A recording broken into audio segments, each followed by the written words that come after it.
Boa tarde, pessoal. Espero que esteja tudo bem com vocês. Hoje nós trazemos um tópico bem interessante, que é sobre a análise numérica multidimensional de adensamento em rejeitos de mineração. Para mencionar que nós somos representantes dos produtos Bentley, das soluções geotécnicas, e empregaremos essas soluções para abordar esse tópico de hoje. Né? Então vamos começar com a apresentação. Nós preparamos para vocês uma agenda, a qual aborda uma pequena introdução e uma pergunta bem importante para vocês, de por que é importante gerir ou trabalhar nessa gestão do rejeito. Tá? Vamos ver também um pouco rever sobre o que significa mineração no Brasil e os objetivos principais desta gestão, dessa atividade do rejeito na mineração. Como este tópico será abordado numa das soluções geotécnicas da PEN, vamos mostrar para vocês quais que são os princípios nos quais se baseia o software para desenvolver ou estudar e compreender este tipo de análise. Né? Já depois também empregaremos um software da PEN mesmo, que é o Plaxi Designer, que é um construtor de modelos tridimensionais e que nos ajudará muito ao momento de fazer a análise numérica mais para frente. Tá? Vamos abordar este tópico de hoje de três diferentes formas. Vamos a fazer uma análise numérica 3D e será abordado de formas diferentes e comparadas ao finalizar em quanto a seus resultados. E vamos a dar para finalizar os comentários do que a gente observou durante a apresentação e já para finalizar vamos a responder as perguntas que vocês podem ir mandando pelo chat. Tá? Então, aqui a pergunta de por que é importante gerir o rejeito de mineração? Essa pergunta é bem importante e é uma pergunta que vai dirigida para as empresas mineradoras. Basicamente, as empresas mineradoras têm que ter em conta isso, porque elas querem diminuir de uma melhor forma todos os danos que podem acontecer durante essa atividade da gestão do rejeito, já seja na etapa de planejamento, na etapa de projeção, construção, operação e até o fechamento desses locais de deposição, onde são preenchidos esses materiais, esses resíduos minerais. Então, basicamente, as empresas mineradoras, elas se focam em quatro aspectos aqui que estamos apresentando para vocês, quatro aspectos importantes, começando pelos danos físicos. Eles querem evitar aquelas falhas catastróficas que possam acontecer em instalações de armazenamento, como, por exemplo, a liquefação desses materiais, a instabilidade de barragens. Então, eles investem muito nesses estudos para evitar qualquer tipo de dano. Tá?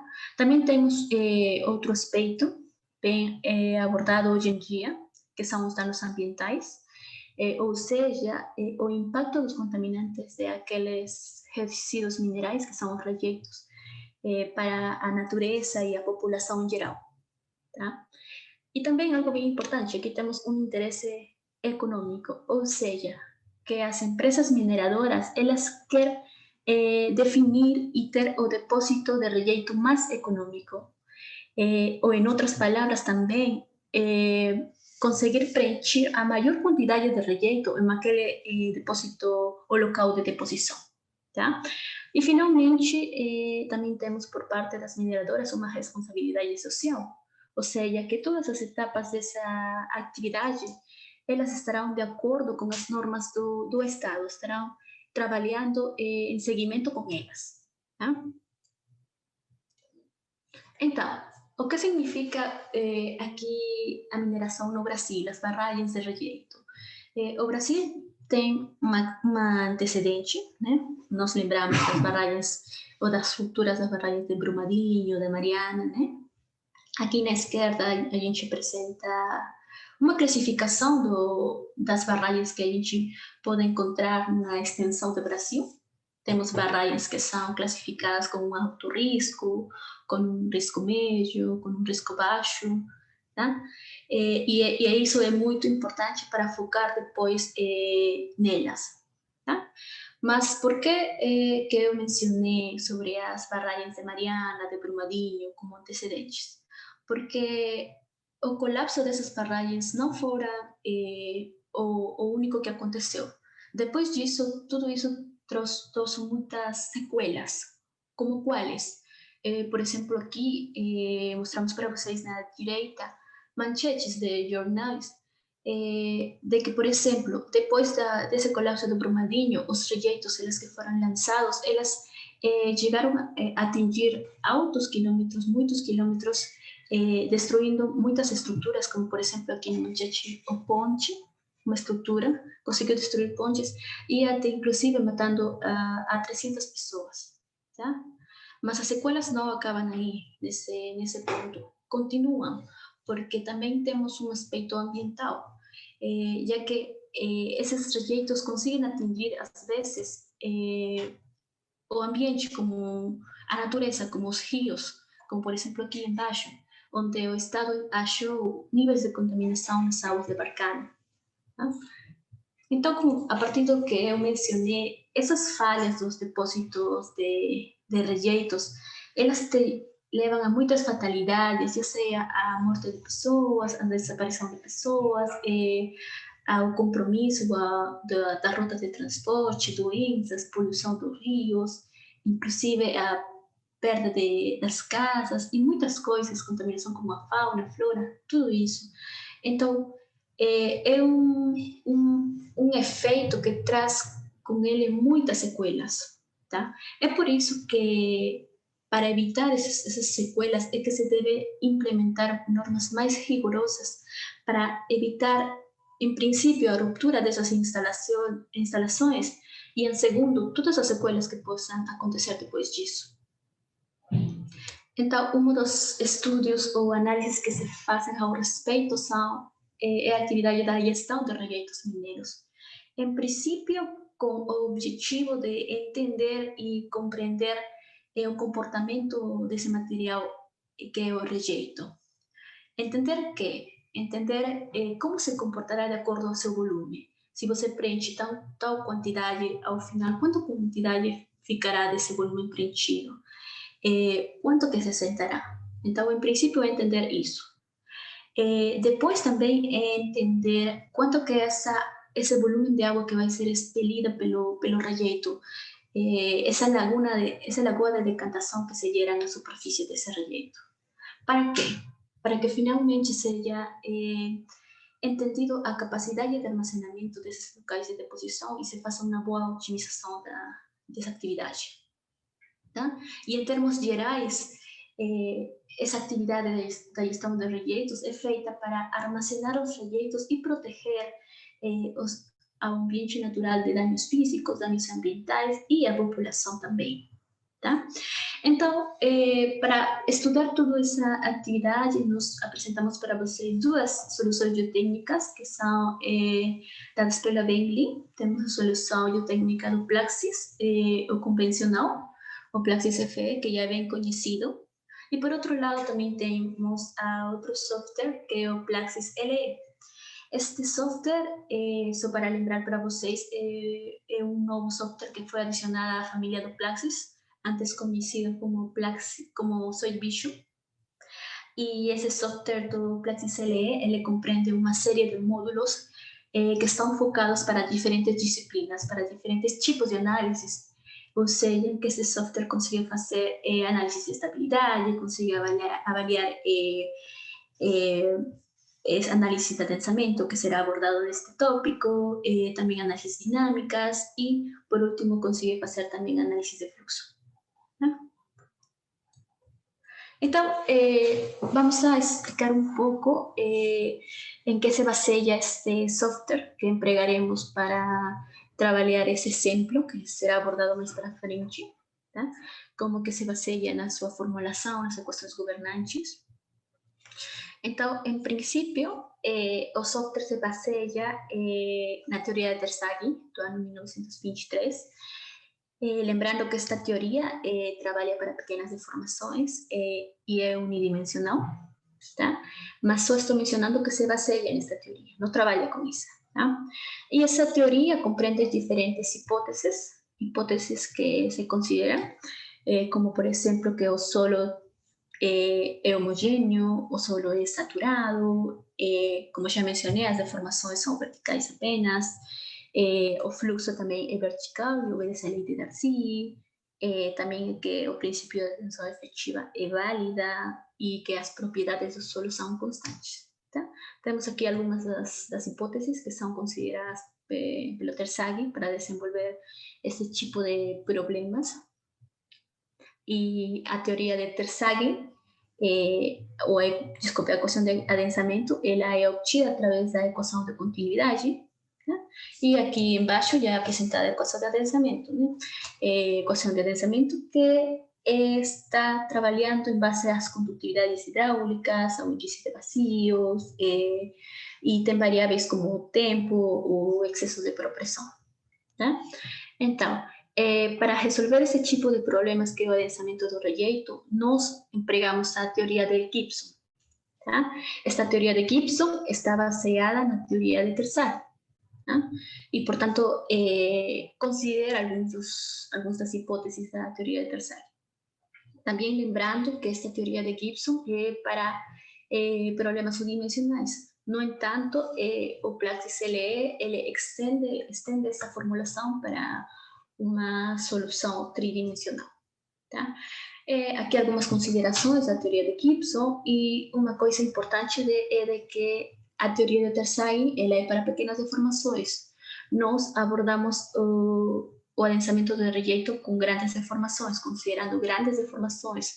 Portanto, essas limitações são removidas da teoria de Terzaghi e aqui para Gibson elas já são consideradas, ou seja, as grandes deformações já são consideradas, mas para frente explico como é que são consideradas. Outra coisa é de que aqui já temos uma variação de parâmetros como a condutividade hidráulica, dependentes do índice de vazios. É uma coisa que é considerada e para isso se precisam de relações constitutivas que o software contém. Contém relações constitutivas para descrever essa condutividade hidráulica com o índice de vazios, como já mencionei, e também contém relações constitutivas para descrever o índice de vazios em função das tensões efetivas. Né? Aqui são apresentadas as 4 equações constitutivas, e essas equações constitutivas trabalham com parâmetros que são calibrados nos ensaios de laboratório feitos para avaliar esses valores. E como já mencionei, como é que é abordada essas grandes deformações? Pois para abordar essas grandes deformações se trabalha com o tensor de Joma, tá? O tensor de Joma se trabalha, já não se trabalha com o tensor de Cauchy, tá? E dessa forma já que é abordada essa teoria de grandes deformações, que é o que se precisa para estudar esse comportamento do rejeito. Tá? E aqui os ensaios, alguns dos ensaios que existem para entender esse comportamento do índice de vazios com as tensões efetivas ou a condutividade hidráulica com o índice de vazios que precisamos para descrever esse material de rejeito, tá? E o que se procura desses ensaios, principalmente.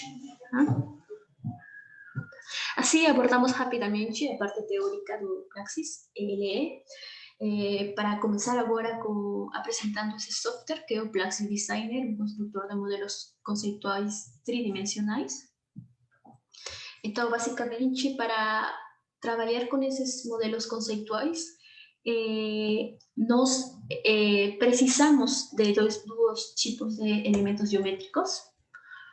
Uma que são superfícies, as quais delimitam as litologias, por dizer assim. As litologias, como por exemplo, poderia ser a barragem, uma superfície que limite a parte superior e outra superfície que limite a parte inferior. E também precisamos de regiões que indicam o domínio de nosso modelo, a extensão na qual será avaliada nosso modelo conceitual. Tá? Também Esas superficies son criadas aquí no Plaxis Designer a partir de dados topográficos o informaciones que nos podamos obtener e inserir no software. En este caso nós trabalhamos com uma topografia e essas superfícies foram criadas como meshes, como também poderiam ser criadas como grids. Tá? Então, mencionando de novo, essas superfícies irão a limitar esses elementos, como por exemplo aqui a barragem, que está limitada entre a superfície 3 e a superfície 2. Outro elemento, por exemplo, aqui o rejeito, que está limitada entre a superfície 4 e a superfície 3. Né? E dessa forma, com esse critério é que é construído nosso modelo conceitual. Né? O software, o Plaxis Designer, ele compreende muitas ferramentas com uma facilidade para trabalhar aí e criar essas superfícies de forma automática e o mais compreensível possível. Temos muitas ferramentas que nos ajudarão a mais para frente, devido a que nós precisamos construir um modelo conceitual com a finalidade de mais para frente desenvolver uma análise numérica no qual será criada uma malha numérica. Portanto, temos que ter certas considerações ao momento de criar nosso modelo conceitual, como quais? Por exemplo, aqui nós observamos uma superfície em azul para a barragem e uma superfície em verde que representa a topografia. Então, nós precisamos de uma superfície 3 que compreenda tanto a superfície em azul quanto que a superfície em verde. Ou seja, precisamos de juntar essas duas superfícies. Tá? Isso pode ser feito através de uma só ferramenta no Plaxis Designer, mas precisamos de trabalhar primeiro criando pontos de interseção, como aqui. Pontos de interseção para que as limitações ou as interseções entre os elementos sejam bem definidas e mais para frente nós não criemos problemas numéricos, ou seja, criemos uma malha com uma boa qualidade de elementos. Tá? Aqui está se vendo aqui como que é criado. Aqui está a malha, já que vai representar essa superfície em azul da topografia da barragem e essa superfície em verde da topografia. Né? E de novo, explicando de outra forma, o que nós fizemos foi criar esses pontos em vermelho, que são os pontos de interseção, de pontos de interseção, para que esses limites sejam bem definidos, isso é feito com o software, e já depois criar essas superfícies que considerem tanto a barragem quanto que a topografia, ou tanto a topografia quanto que a barragem e o rejeito. Tá? Outra ferramenta também que nós encontramos no Plaxis Designer é a possível construção de elementos como barragens. Isso é feito através da criação de seções, primeiro, seções em 2D. Nós podemos criar qualquer tipo de seção, podemos trazer qualquer tipo de seção aqui através do comando rod. Por exemplo, aqui uma figura, mas também poderíamos trazer tipo o núcleo da barragem, o filtro da barragem, tudo isso. Para quê? Com a finalidade de, através dela e através de uma polilinha que pode ter qualquer elevação e se distribuir ao longo de toda uma extensão tridimensional. E através dela e o comando Rod Builder criar uma extensão dessa seção em 2D. Tá? Como por exemplo aqui, esse daqui por dizer assim, algo bem simples, devido a que aqui temos uma linha e uma seção. Mas o software do Plaxis Designer ele te consegue fazer qualquer tipo de seção e prolongar ela ao longo de uma polilinha de qualquer requerimento. Tá? Tá? E isso foi o que nós consideramos ao momento de construir esse modelo conceitual no Plaxis Designer. E já depois disso, nós trabalhamos com o Plaxis LE, exatamente com o modelo de consolidation, para avaliar esse fenômeno de adensamento. Então, nós abordamos o problema de 3 diferentes formas. Primeiro, considerando todos os elementos que se encontram ao redor desse rejeito, como a barragem e a fundação. De uma segunda forma, foi abordada só modelando o rejeito. E uma terceira forma foi trabalhando com uma análise pseudo-tridimensional, ou seja, que nós trabalhamos com modelos numéricos unidimensionais que foram distribuídos ao longo de toda a extensão do rejeito. Tá? Mas para frente já serão abordados esses 3 problemas, esses 3 diferentes casos, por dizer assim. Tá? Então, para o primeiro caso, em que foram considerados todos os elementos, esse primeiro caso, como já falei, começamos pelo Plaxis Designer. Uma vez já construído esse modelo conceitual, com as considerações já mencionadas, se criou um novo modelo, se escolheu o tipo de módulo para o Plaxis LE e se trabalhou já no software Plaxis LE. Só para esclarecer, o que a gente trouxe do Plaxis Designer foi regiões e superfícies. Tá? A gente trouxe 4 superfícies e uma região. Tá? E já entre os limites dessas superfícies foram considerados esses elementos, né? Como o rejeito, como a barragem e a fundação. Tá?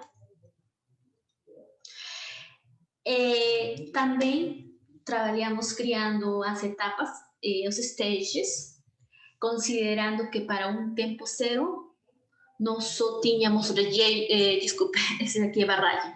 Nós só tínhamos barragem e fundação para um tempo T0, e de um tempo T0 para um tempo de 10.800 dias foi preenchida o rejeito.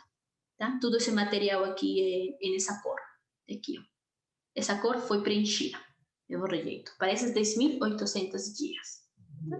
E já depois disso, de 10.800 dias até 90.000 dias, é que se avaliou só o fenômeno do adensamento. Tá? Outra coisa, do nosso modelo numérico, foram as relações constitutivas consideradas. Consideramos a função do Standard Power Function para descrever essa variação do índice de vazíos quanto que a tensões efetivas, precisando de parâmetros, primeiro, elásticos, como o coeficiente de Poisson e uma tensão efetiva mínima. Além disso, também de parâmetros que se calibram com os ensaios de laboratório. Tá?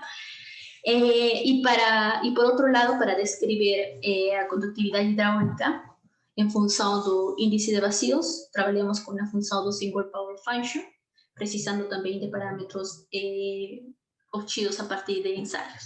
Tá? Aqui estão as curvas que descrevem essas relações de índice de vazíos e tensões efetivas e de condutividade hidráulica e índice de vazíos. Outra coisa é que para modelar a barragem e modelar a fundação, se representou elas com modelos elásticos, modelo elástico, trabalhando com rigidezes altas, devido a que não só vamos avaliar o rejeito, estamos focando no comportamento do rejeito, mas queremos também entender essa influência de fluxo que existe entre o rejeito e a fundação, e o rejeito e a barragem. Né? Enquanto que as condições de contorno, nós fixamos o modelo nas bordas laterais, nas 3 direções e a base também.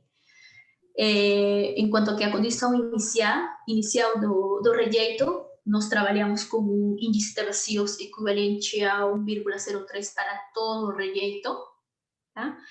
E por outro lado, as condições de contorno de fluxo, nós consideramos que não tínhamos fluxo nas bordas laterais e na base. Trabalhamos com uma condição de contorno no topo, de excessos de propressão igual a zero, e consideramos como condição inicial que o material do rejeito se encontrava totalmente saturado, ou seja, que a carga hidráulica inicial era equivalente à elevação do material. Depois disso, já uma vez definida todos esses requerimentos para análise numérica, foi construída a malha numérica. Aqui observamos a malha numérica que construída, nós obtivemos um total de 165 mil aproximadamente nós e 825 mil tetraedros. Tá? Nós fizemos um refinamento no rejeito, devido a que será o foco deste estudo.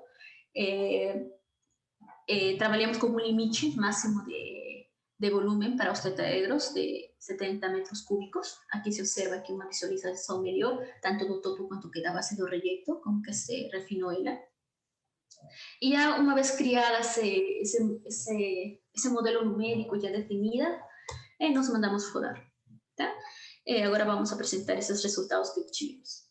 Primeiro, resultado dos índices de vazios. Como já mencionei, este software considera para grandes informações uma variação dessa propriedade, que inicialmente foi definida com um valor de 1,03. Aqui pegamos uma seção deste modelo tridimensional.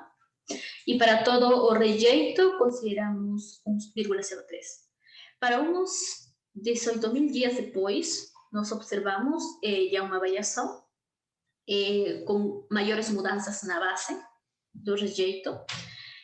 Depois, para uns 54.000 dias, continuamos observando mudanças, mas já quando focamos entre os dias de 54.000 até os 90.000, as mudanças já foram quase imperceptíveis.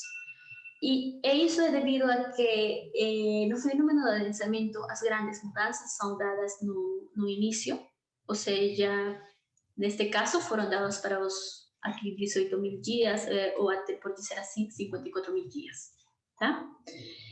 Outro resultado que nós observamos foram os deslocamentos. Aqui os deslocamentos para uma seção, que nós pegamos aqui do modelo tridimensional,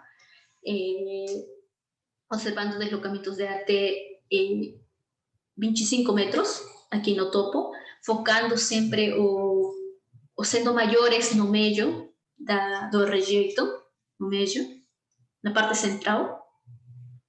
Para uns 54.000 dias até 90.000 dias também, não observamos alguma grande mudança. A mudança era quase imperceptível. Tá? Outro resultado foram os excessos de propressão. Nós aqui focamos só no rejeito. Tá? Os excessos de propressão, aqui observamos excessos de até 600 kilopascais para 18.000 dias, estão dissipando, claro. Aqui para 90.000 dias, nessa extensão da lenda, os resultados aparentemente são zero de excesso, mas isso é devido a essa extensão, como eu mencionei, da lenda. Aqui trabalhamos com outra, e aqui sim observamos excessos ainda na parte central do rejeito, perto da base do rejeito, de até 0,9. Então, esse valor de excessos de 0,9, ela pode continuar até, ela vai dissipar até, em teoria, o infinito, é assim como acontece, dissipando no infinito. No entanto, existem critérios para definir quando acaba o densamento. Tá? Por exemplo, um critério que é considerado por o Praxis convencional é trabalhar como mínimo de excesso de 1 kilopascal. Tá? Ele assume que o densamento acaba para 1 kilopascal. Então, considerando esse critério, aqui já teríamos acabado esse fenômeno de densamento, já que temos valores inferiores a ele. esse limite de excesso de progressão. Aqui também podemos observar resultados nodais. Fizemos algum segmento aqui no nodo central. Tá? Esse nodo central no topo, ele representa aqui a coordenada 0. E a base desse rejeito representaria a coordenada 500. Então, nós observamos que no topo a dissipação dos excessos de progressão é automática, devido a que temos aí uma fase livre, uma drenagem livre. Tá? É por isso que os excessos são zeros desde o princípio. Mas, na base, temos excessos de progressão. Ainda assim, esses excessos não são tão grandes quanto que os excessos que são gerados na parte central do rejeito.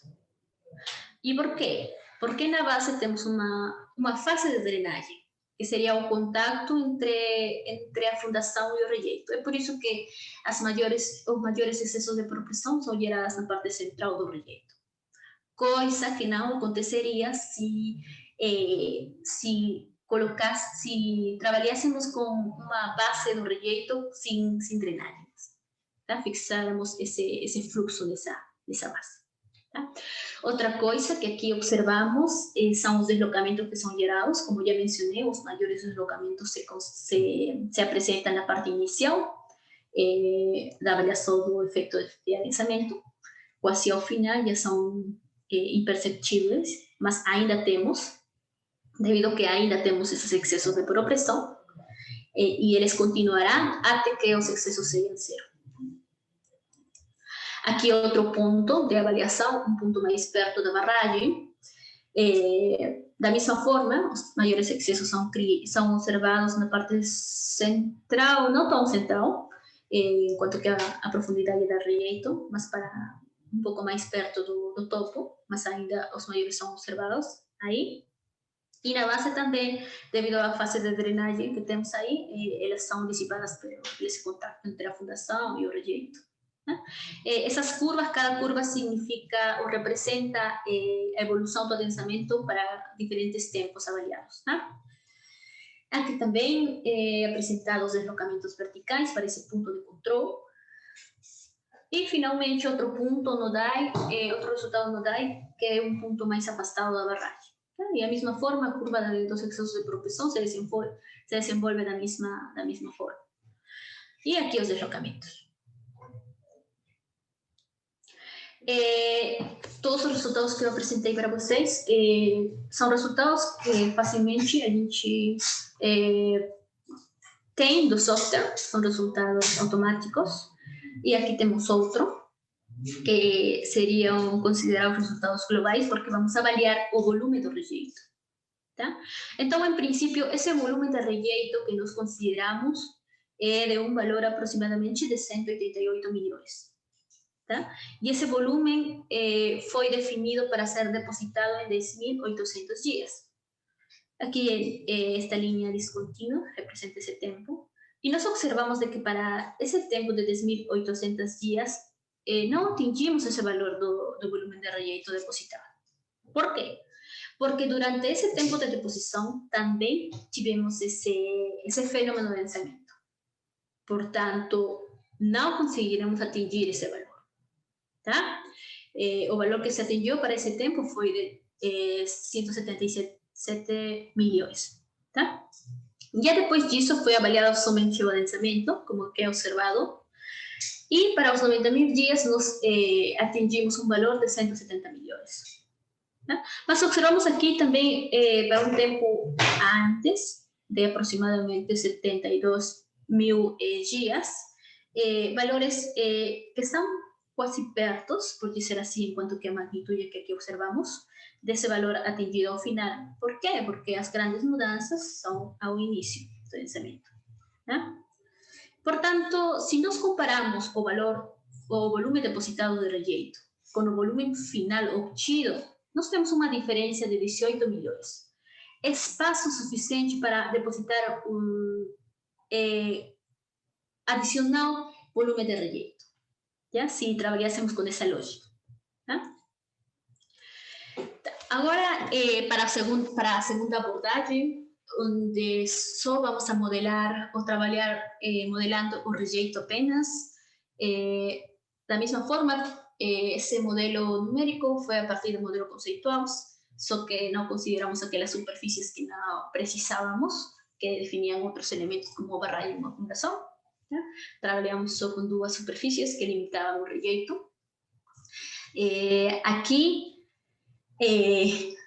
a diferença do modelo anterior, já fixamos os deslocamentos na base, em toda a superfície da base do rejeito, e trabalhamos com uma condição inicial de um índice de vazios de 1,03 igual ao considerado no modelo anterior.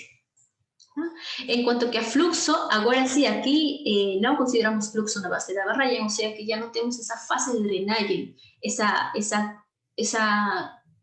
conectividade com a fundação, para que os excessos dissipem pela base. Agora não, agora só vai dissipar pelo topo do rejeito. Tá?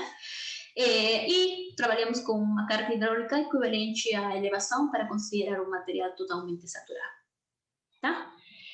Agora, aqui os nós apresentados para esse modelo foi de 103.000 e elementos de tetraedro de 468.000.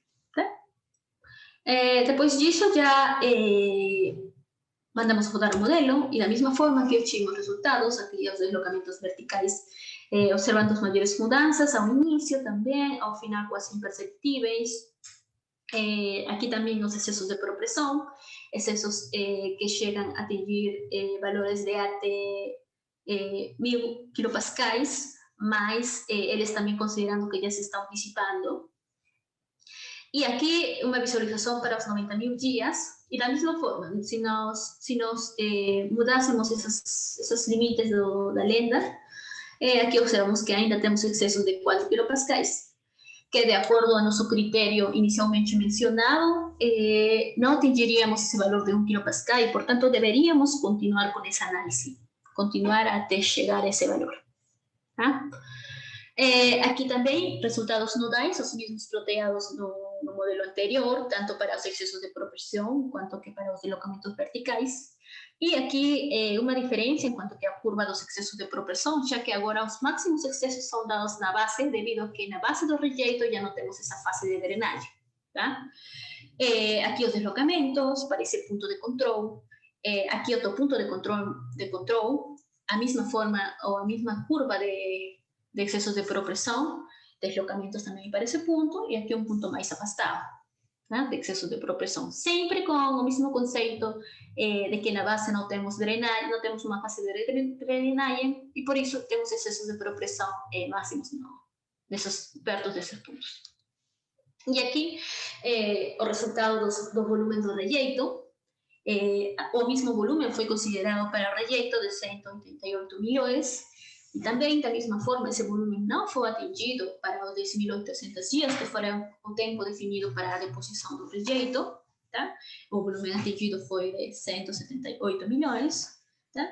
E já quando é avaliado somente para adensamento, se observa um valor de 170 milhões de volume, de metros cúbicos de volume para o rejeito. Tá?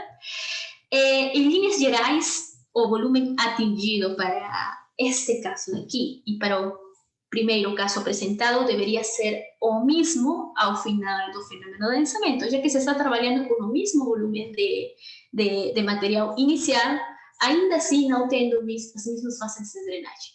Tá? E a mesma coisa com os deslocamentos. Os deslocamentos deveriam ser os mesmos, mas não ao mesmo tempo. Tá? E agora sim, a última forma de abordagem, que é fazendo uma análise pseudo-tridimensional, tá? Onde aqui se trabalha só com uma superfície basta para definir, é suficiente para definir o nosso modelo, já não precisamos definir os limites entre os limites para definir um elemento, não. Aqui só precisamos de uma superfície que seria a base onde será o depositado esse rejeito. E também precisamos aqui de uma região que indica não agora a extensão do modelo, senão a extensão da deposição do rejeito apenas, tá? Como aqui é apresentado. E aqui, outra forma de visualizar aqui é que o único que está sendo trabalhado é a superfície da base do rejeito. Tá? Essa superfície em preto, ela não é definida, não. Tá? Uma coisa, ou uma grande vantagem de trabalhar com um modelo pseudo-tridimensional é de que aqui podemos simular de uma melhor forma essa etapa de preenchimento do rejeito. Por quê? Porque aqui podemos definir pontos de deposição. Neste caso, definimos 3 pontos de deposição. Tá? E quando são definidos os pontos de deposição, e, além disso, definido uma velocidade de deposição do rejeito, já não obtemos uma superfície horizontal que define o topo do rejeito. Para este caso, obtemos uma superfície com uma inclinação, que também é definida. Tá? E aqui observamos, por isso, de que o topo do rejeito já contém cotas de até, ou elevações, desculpe, de até 500 metros. Tá? E superiores a ela e inferiores. Né? Sendo os maiores os mais perto aos pontos de contorno, claro, ou aos pontos de deposição. Tá? E como já mencionei, este modelo tridimensional trabalha criando modelos numéricos unidimensionais, como aqui são apresentados, os quais são distribuídos ao longo da superfície de deposição, que estão limitada com a região de deposição. É por isso que elas só são criadas, como aqui visualizada, até certo limite. Tá? E essas aqui, essas linhas verticais representam os modelos numéricos unidimensionais, para este caso, colunas. Tá? Aqui também foram definidas essas condições de contorno inicial, que para este caso se define de forma global para todas as colunas. Então, para todas as colunas definimos uma base fixa, ou seja, sem deslocamento algum. E definimos também um topo com deslocamento livre. A condição inicial foi a mesma que consideramos para os dois modelos primeiros, para os dois primeiros modelos de índice de vazios inicial de 1,03. Enquanto que a fluxo, neste caso fixamos a base, consideramos que não tínhamos fluxo, não. E no topo trabalhamos com excesso de progressão igual a zero, como condição de contorno, e trabalhamos com uma condição inicial a fim de representar que todas as colunas estejam saturadas, ou seja, que o material do rejeito esteja saturado. Tá? E os resultados aqui observamos os índices de vazios para os 30.000 dias, primeiro para 20.000 dias, 30.000 dias, diminuindo com maiores valores na base do rejeito.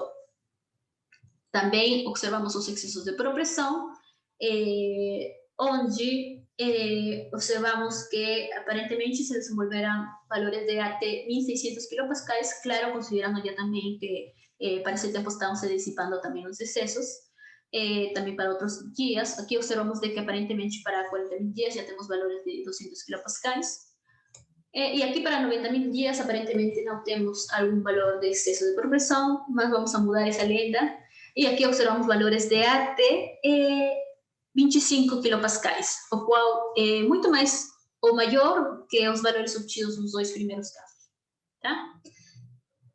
Também aqui observamos os deslocamentos. Não, neste caso, as coordenadas verticais que se desenvolvem no modelo. Aqui, para um tempo T0, observamos que não é uma superfície horizontal, como já mencionei. E para os 90.000 dias, aqui observamos que na parte central, como os dois casos anteriores, atinge os valores máximos de deslocamentos. E aqui, curvas que se obtêm com essas análises, curvas da variação do volume, e da mesma forma, o volume não foi atingido, não. Tá? Não atingimos esse valor do volume devido a que em toda essa etapa do preenchimento do rejeito também está se dando o adensamento, então não conseguimos atingir esse valor, e ela evolui ao longo do tempo, obtendo para os 90.000 dias um valor de 164 milhões. Tá? Assim, e também outro valor, que outra curva que nós protegemos no software são os fluxos acumulados na superfície superior do modelo ou do rejeito, e como ela começa a acumular desde um valor de 0 e chega a atingir um valor de 23 milhões, representando essa diferença do volume inicial quanto que ao volume final do rejeito. E também podendo também considerar que seria um espaço adicional de nós para depositar mais rejeito, tá? Se consideramos essa lógica. Aqui outros pontos de controle também dos excessos de progressão, da mesma forma que o segundo caso, mas diferente que o primeiro, os máximos excessos são dados na base do rejeito, para esse ponto do meio, da parte central do rejeito, aqui os deslocamentos, como que as mudanças dessa cota, aqui para outro ponto, um ponto de controle, os deslocamentos e os excessos de progressão, a curva sempre com máximos na base, e aqui para outro ponto de avaliação.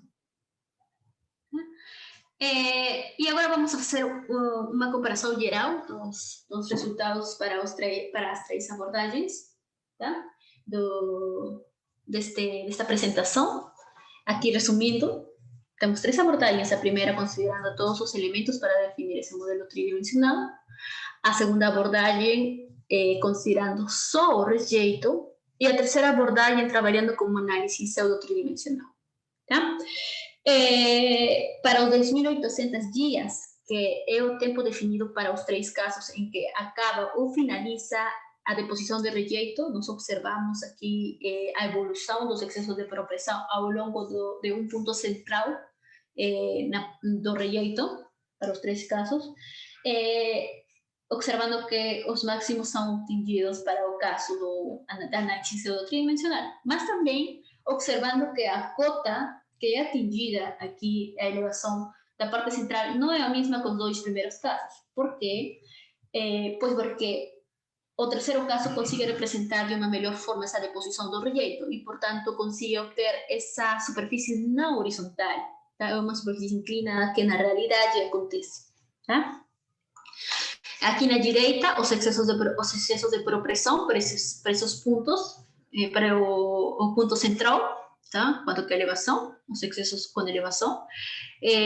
Aqui observando que temos maiores excessos para esse tempo de 90.000 dias, para o caso também da análise pseudo-tridimensional. Tá?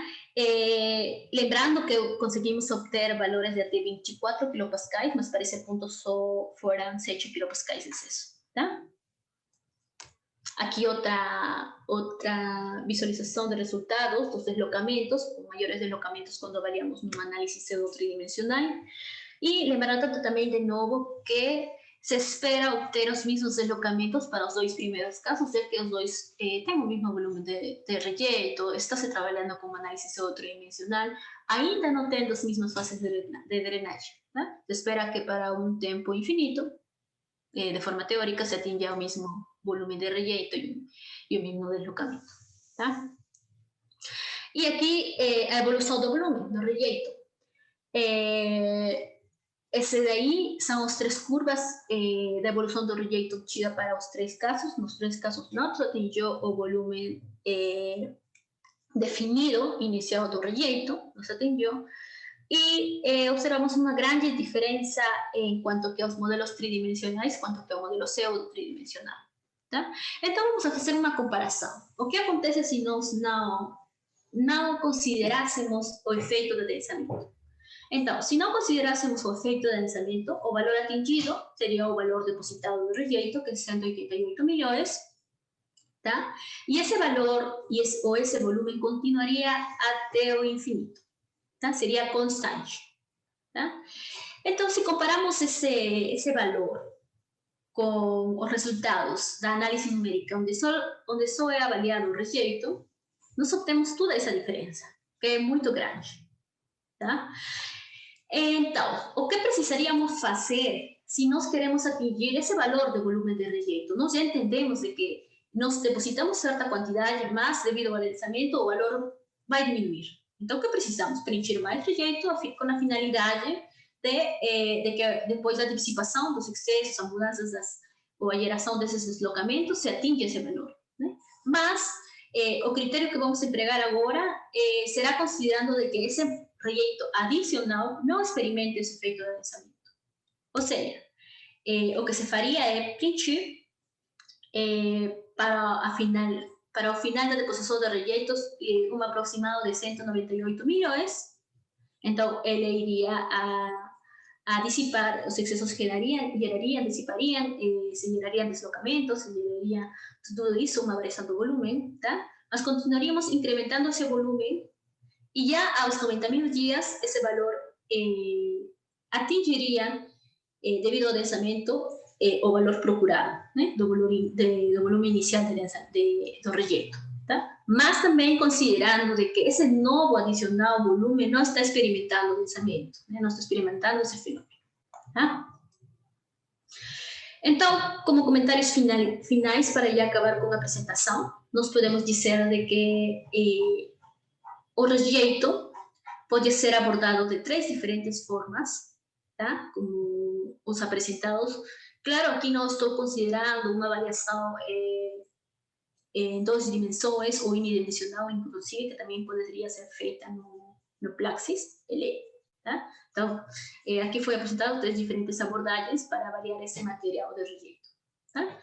Além disso, de que a modelagem numérica, a qual está baseada aqui no método de eventos finitos, ela consegue trabalhar com variáveis como a taxa de deposição, conseguimos trabalhar no análise autodimensional com pontos de deposição, e obter, assim, resultados como o volume de rejeitos, que é um resultado muito importante e requerido para as mineradoras, e toda essa variação ao longo do tempo. Com a finalidade de quê? Com a finalidade de optimizar essa etapa ou essa atividade que é a gestão dos rejeitos. Portanto, essa análise numérica de densamento no Plaxis é uma ferramenta muito importante nesta indústria da mineração, já que consegue optimizar o que já mencionei, a capacidade de armazenamento de rejeitos e o planejamento e o cronograma de produção e desenvolvimento geral da mina. Também como a projeção e operação dos locais de deposição do rejeito. Tá? E, finalmente, uma coisa importante para mencionar é de que é necessário realizar ensaios de laboratórios adequados a fim de representar de melhor forma o comportamento dos rejeitos e reproduzir o cenário mais real, já que qualquer mudança que nós tivermos nesses parâmetros modificaria o cenário, os resultados de qualquer cenário. Tá?